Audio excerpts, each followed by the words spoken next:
Hey everyone, I'm working to hit 1,000 subscribers, and I need your help to get there. If you enjoy this content, please hit that subscribe button right now. Welcome back, and let me tell you something right now. The Philadelphia Phillies just made a move that on the surface might look like a minor roster adjustment, but when you dig deeper into what's actually happening here, this screams intelligent front office management. According to Matt Gelb of The Athletic, the Phillies have acquired right-handed pitcher Yoniel Pérez from the Tampa Bay Rays. In return, we're sending minor league reliever Tommy McCollum down to Florida.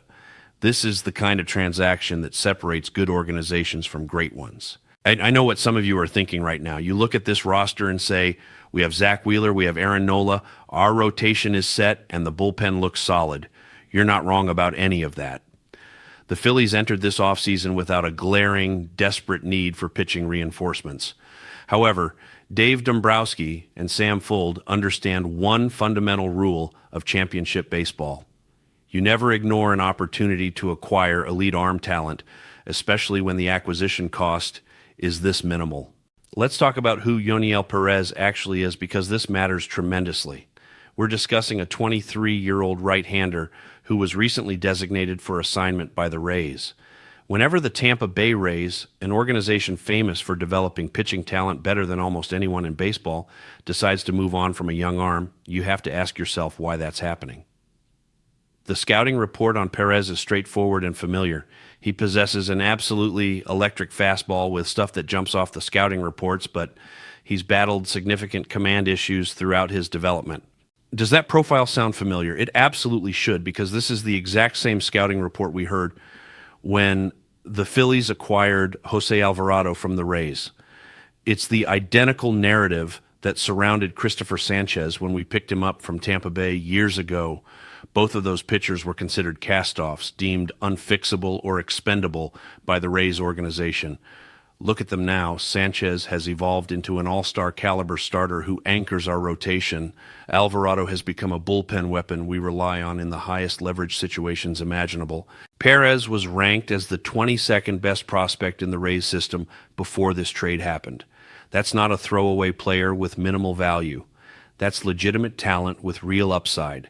The Phillies are essentially betting on their pitching development infrastructure, led by Caleb Cotham, to do what they've done consistently over the past several years. They harness raw power and teach control. By adding Pérez to the 40-man roster, the Phillies are demonstrating they believe his ceiling justifies the roster spot commitment.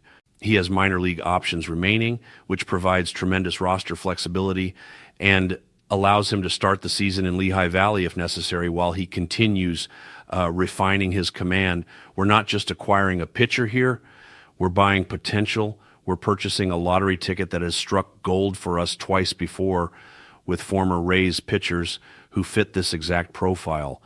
When you examine the raw tools Pérez possesses, he fits the mold of a future high-leverage reliever perfectly, even though he's primarily worked as a starter throughout his minor league career.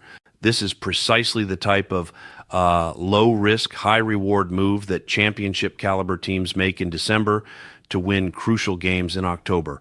I want to dive deeper into the numbers because they tell an extremely compelling story about why the Phillies pulled the trigger on this deal right now. We gave up Tommy McCollum, a 26-year-old reliever. No disrespect to McCollum whatsoever, but at age 26, you generally have a pretty clear understanding of what a player is and what his ceiling looks like. Pérez is 3 years younger and possesses a ceiling that's significantly higher based on pure stuff. Let's examine his track record over recent seasons.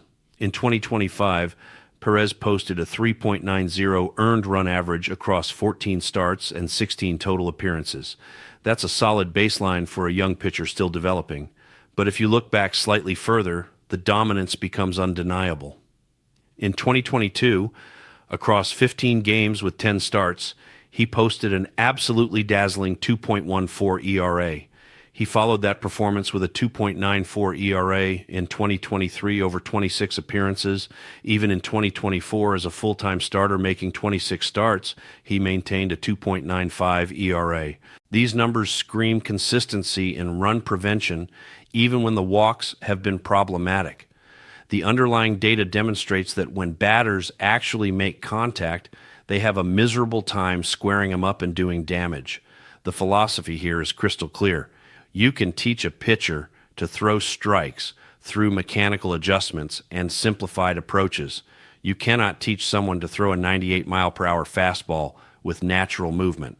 If the Phillies coaching staff can tweak his mechanics even 10%, we're potentially looking at a legitimate weapon. The comparison to the José Alvarado acquisition is probably the most accurate parallel. Remember how frustrating Alvarado was with his walks when he first arrived in Philadelphia? The coaching staff simplified his delivery and approach, and he transformed into virtually unhittable in high-leverage situations.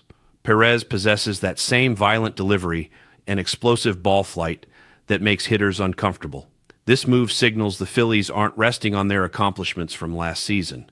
They selected Zach McCullough in the Rule 5 draft, and now they've traded for Pérez. They're actively stockpiling controllable arms. In a 162-game season, you absolutely need depth throughout your pitching staff.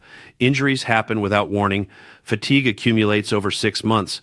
Having a pitcher like Pérez, who can serve as either a spot starter or transition into a multi-inning weapon out of the bullpen, provides invaluable flexibility.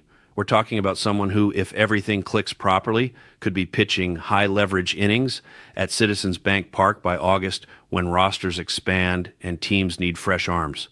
The cost of doing business here, losing McCollum, is negligible compared to the potential upside of discovering another diamond in the rough from the Tampa Bay development system. This represents savvy, calculated risk-taking by the front office. Frankly, I love everything about this move. It demonstrates we're examining every possible angle to improve this roster heading into next season, not just making splashy free agent signings, but finding value in overlooked places. Here's the bottom line for everyone watching. We potentially just fleeced the Rays for a third time in recent memory. We acquired a 23-year-old pitcher with electric stuff for a minor league depth piece. Is Yoniel Pérez going to win the Cy Young Award next year? Almost certainly not, but could he develop into the next José Alvarado or Christopher Sánchez? The organizational history absolutely says that's possible, and the raw talent is undeniable when you watch him pitch. The front office is trusting the coaching staff to address the control issues through mechanical refinement and simplified approach work. Given their track record over the past several seasons with similar projects, I believe they've earned our trust as fans to execute this development plan. The Phillies pitching lab has proven they can take raw, explosive arms with command questions and turn them into reliable major league contributors. But I want to hear your perspective on this move right now. Do you trust Caleb Cotham and the pitching development staff to fix Pérez's control issues like they successfully did with previous acquisitions? Or do you think the organization should be focusing resources on more established veteran arms with proven track records? Understanding how our fan base views these types of moves helps shape the conversation around roster construction philosophy. This is exactly the kind of transaction that separates organizations willing to think creatively from those that simply throw money at established names without considering developmental upside.